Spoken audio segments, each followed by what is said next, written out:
I told you guys that I got a job. Well, I just realized that I'm gonna have to actually, go and work. It's not fair. Look, they don't regret voting for Trump, and they never will.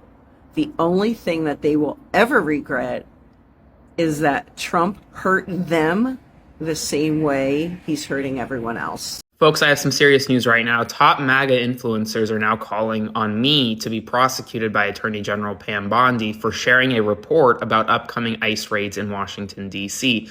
I shared where I got the report from. I share who reported it. Wasn't me. Libs of TikTok wrote, quote, "Wow, left-wing activist Aaron Parnas warned his 3.5 million TikTok followers about the planned ICE raids in D.C. before it happened. He shared a report from an anti-ICE, pro-illegal reporter who has leaked details on raids multiple times." And this guy, with over 300,000 followers, tagged Pam Bondi, the Attorney General of the United States, saying, "Please prosecute Aaron Parnas. He's been broadcasting ICE raids. He's amplifying the federal crimes of the leakers. He's endangering the lives of ICE agents and all Americans. Make a legal example out of Parnas." I don't highlight this for fun. I highlight this because this is the threat that those reporting news every single day in this America face. I did nothing wrong. I shared a story that talked about a planned ICE raid in Washington, D.C. so that more people were aware of it. That's not a crime.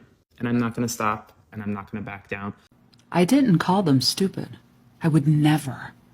What I said is that they appeared to have bad luck when it came to thinking. That's different. Totally different. I'm going to say the meanest thing I could possibly say to these Trump voters posting self-pity videos because they're suffering due to his policies. Now, I don't do personal attacks, so I'm just going to tell you the truth, because sometimes the truth hurts. You don't get to complain. You definitely don't get to complain about the lack of leadership or ideas coming from Democrats, because we didn't do this to us. You did this to us. If you and I are driving down the interstate together and you reach over and grab the wheel and you steer us into a 200-foot deep ravine full of lava and sharks because you think big interstate is corrupt and you thought it would be funny to shake things up, when I scream at you as lava sharks eat our legs, you don't get to be mad at me for being mad at you, because it was my idea to stay on the interstate, and it was your idea that ruined everything for both of us. You don't get to ask what Democrats would do differently with the economy. You don't get to ask what Democrats are doing to help us right now. Those are 2024 questions, but we're in 2025 consequences. This era of the United States right now, this is about the president you elected, the cabinet secretaries your Senate confirmed, the cowering Republicans you elected to obey him in Congress, and all of the very real consequences resulting. We told you these things were going to happen, and we gave you lots of warnings, but you grabbed the wheel anyway. If you want to know what Democrats would do differently, look at the track record going back to the Great Depression. Economic growth, job growth, wage growth, retirement plan growth, all of these things have been better under Democratic leadership than Republican. If you like these things, you vote for Democrats because it's what Democrats do. I don't care if you like the Democratic candidate. I don't even care if you understand how the policies work. And I'm not going to ask you if you believe me, because every chart and every graph that matters at the highest level for the middle class proves me right over the past 100 years. I'm only going to ask you that over the next year and a half, you come to grips with this fact so you don't make the same mistake again. Just wondering if the Republicans are a bit of a sucker for punishment. I'm asking because when you think about all the shit that's going on in the US, the laws that are being broken by the administration, not one single Republican will stand up and say something about it. They're all worried about their damn jobs, whether or not they'll get elected next time. Well, you know what? They keep up this crap, they will not get elected. They will be voted out in the midterms. Do they not see this? Do they not give a shit if they're not going to be reelected? I don't understand this, because you would think that if, first of all, if they had any morals, that they would defend the Constitution and stand up against Donald Trump, because there are literally hundreds of them between the House and the Senate. And yet, is anybody standing up and saying anything? No, not really. Nobody's trying to defend the Constitution. Nobody's trying to say, hey, this is wrong. I mean, yeah, you got one, Rand Paul, who's against the tariffs. But I really haven't seen anybody else say anything to call out what's happening. It's terrible. I mean, do any of them have any freaking morals, any values, any love of human life and rights? It's ridiculous. It's just sickening to see what is going on. You watch interviews with them where they get asked questions and are blatant, and they're blatant about, well, no, I shouldn't say they're blatant. They actually just talk circles around the answer. They will not say, no, I don't agree with this. They will not say this is wrong. They will not say it's against the law. They talk circles around it and technically defend what this dictatorship is doing. How is it that Trump and his few cabinet members have that much power over the House and the Senate? I don't get it. It doesn't make any sense to me. You would think that if every single one of them, or even the majority of them, stood up and said, this is wrong, that something could be done.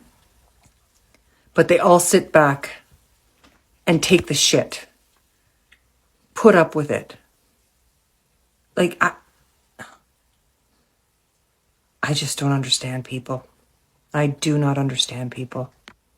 A couple weeks ago, I made a post where I called myself a white, straight, Christian-appearing young man, and I talked about the privilege that comes along with that. And immediately, the Bible-thumping quacks on the right cried foul, because turns out they don't like having their own hypocrisy shoved in their face. So I'd like to clear up what exactly I meant by that. I meant that I look like one of those who shows up at your house on a Sunday afternoon to tell you that you're going to burn in hell if you don't subscribe to their newsletter. And there is immense privilege in that. Because people who look like me face very few consequences for using their voice, whether it's for good or for not. I mean, look at every head on the right. It's a bunch of white, straight, Christian-appearing men, and they face zero consequences for spouting the heinous shit that they do. But I was raised that there is immense responsibility that comes with that privilege. To use your voice to stick up for people who can't stick up for themselves, because so many heads who have the same privilege don't do that. For example, a couple weeks ago I was flying home, and since I'm always there early, the day's earlier flight to the same place I was going hadn't taken off yet. And this guy, who initially had a ticket for the same flight as I had, paid to get on the earlier flight. Only that flight wasn't doing the whole takeoff part. It got canceled. Now, instead of doing the rational thing where you just go, okay, can I have my money back? This asshole proceeded to launch into a tirade against the woman behind the flight desk. And she proceeded to eat him for lunch. She told his ass that if he didn't shut up, he wasn't going to fly at all. So he did. And since the universe thinks it's funny, I got stuck sitting next to that asshole on that flight. And as so many of these do, he proceeded to tell everyone within audible distance just how badly the airline had him. And I let him go because I don't care if you're whining about a corporation. But when he changed his tune and proceeded to call the woman behind the desk a load of slurs, that's when I stepped in. I looked at him and I told him, stop talking. No one wants to hear that. And it was like somebody had slapped him across the face. He goes, what? I said, stop talking. And if you don't, I'm going to tell the flight attendant exactly what you just said, and they'll make sure you never fly on this airline again. And that shut him the up. And then I put my AirPods in and read my comic books the whole way home. Now, do I think that he never called somebody a slur again? No, he probably did it on a phone call right after he got off the flight. But he might think twice before he does it in public in front of a stranger again. And that's important. You might not be able to change these minds, but you can make them think twice. All right, I have something really serious to talk about.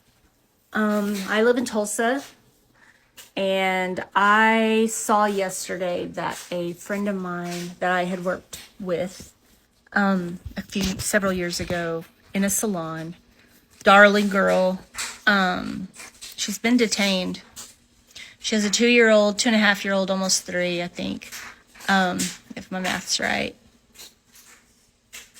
She was detained yesterday. Her phone was taken, of course. She was able to put on Facebook, I've been detained. This is who you need to call if you're trying to get a hold of me, and blah, blah. And this is someone that's an outstanding citizen. Someone that has been here since she was a child.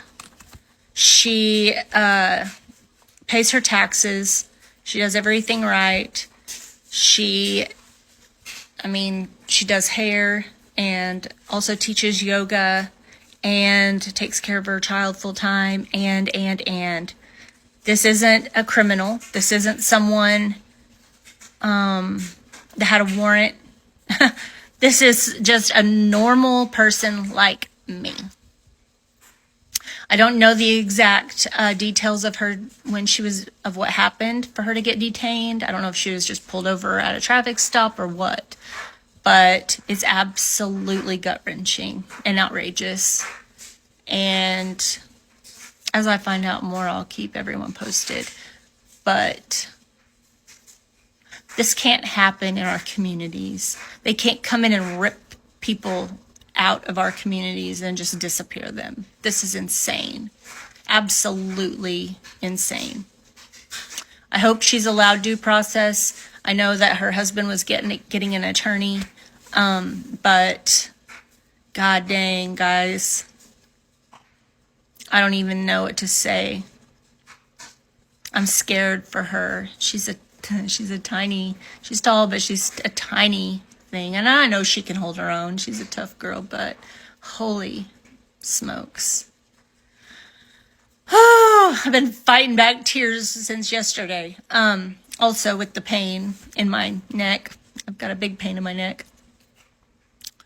Ooey, yuck. Shame on them. I've said probably a dozen times on here that cults don't start to break apart until the leader is in full power. And Trump didn't get into full power till January 20th. And the reason it starts to break apart is because there's no more reasons, there's no more excuses why the carrot can't finally be delivered. The cult leader must deliver on their promises. And what I'm seeing in more and more videos on here by people that support him are these begging for the promises to deliver because their businesses are really hurting. They're either asking him to please stop the tariffs or put a hold on them, give them some time to figure out how to save their business. One guy has a trucking company, and he's like, I know we just have to trust the process. And, the tariffs look great on paper, but this is getting very scary. My guys don't have any trucks to drive. We're just sitting here like, I don't know what I'm supposed to do. So, please, Mr. Trump, this has to come through. And what they think is going to come through is some kind of boom of business and money. It's because it's not just, all these businesses are going to show up overnight and then we're all going to be okay, because that's not real. They just somehow think, either these checks are coming, the income tax is going to go away, or somehow money and business is going to come flooding in. They are waiting on that. They are counting on that. And my son was in a class yesterday, and there's a huge Trump supporter in there. And one of the other kids in the class was saying something about, I'd be willing to pay more money if everybody could have health care. He explained some problem he'd had. And anyway, he shared that. And then the Trump supporter, thinking he's helping, like in earnest, saying, you guys, like very soon, we're not even going to have to pay income tax. Like all our income taxes are going to go away. So we're going to have extra money to be able to take care of ourselves and to take care of our medical things. And, he said that in earnest, like in good faith. And my son looked at him. He's like, my heart just hurt because this man thinks that Trump is going to deliver something good for everybody, and it's going to happen any fucking minute. And it's never going to happen. And there's not going to be all these people to blame. And I know people say, well, they'll just blame Biden. Biden doesn't put that blame doesn't put money in their account. It doesn't put food on their table. It doesn't bring this business boom back. It doesn't make America great again. Do you see what I'm saying? That will just be like eating air. It won't fulfill them. It won't be enough of a reason, especially as more of these deportations go on, because a lot of them do not like how it's being handled. A lot of them do not like what's happening in Gaza. There are so many things that they really don't like that are happening. I'm not saying all of them, but I'm saying a good portion of them. I would say most of them have some complaints somewhere. And before the inauguration, there was no complaints anywhere. They were lockstep. They aren't that way anymore.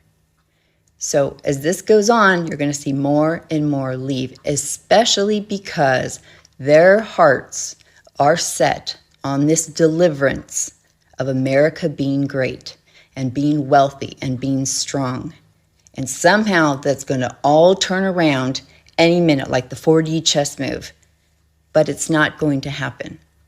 And their cognitive dissonance, their programming is going to be at such war, there is going to be more and more fallout. This administration, what they are doing is unsustainable. So there is a tipping point that will be coming. In the meantime, as they see us pushing back, as they see the courts pushing back, as they see some of their own congressmen start to push back, they're going to lash out. They're going to try and get meaner and stronger and scarier because they are scared of us.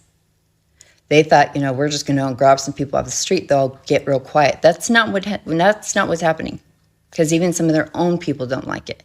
They didn't expect the amount of pushback they're getting. They didn't expect their polls to drop. I saw one creator say their polls haven't dropped at all, and they all just love him just as much, and they have no regrets. And no, that is not true. That is not true. First of all, I look up who does the polls, and almost all the times it's a right-wing company. But the other thing is, when you're in a cult, if you get a phone call and they say, how do you think that your leader's doing? Even if you don't like the leader and what he's doing at that time, you will say, great, because that is your programming. So I take all those polls with a big dose of salt, because I'm talking to people, I'm getting messages from people about their friends and family leaving, about the concerns they have. I'm having those conversations in real time. No, they're not happy. They're scared. Some of them are trying to be very hopeful. So they're going to double down and try and sound really loud that this is coming, because what other choice do they have? They are terrified. And just the idea of being publicly humiliated after the fact that they, voted for Schmittler 2.0, that's very rough to come out and admit. And the longer they're stuck in this, the longer it's going to, be harder to admit that. And I invite you all to give them what I call an off-ramp. Like, there has to be something that they can say that they can exit. And that might just be, I really thought he was going to do that. I got duped. I got lied to.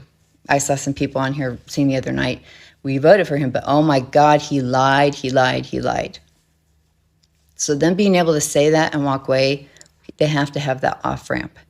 So, feel free to offer that to them. Like, do you feel like you've been lied to? Or, it's okay, you were lied to, right? So anyway, I just want to put that out there, because that very much is happening, because leaders have to deliver once they have full power.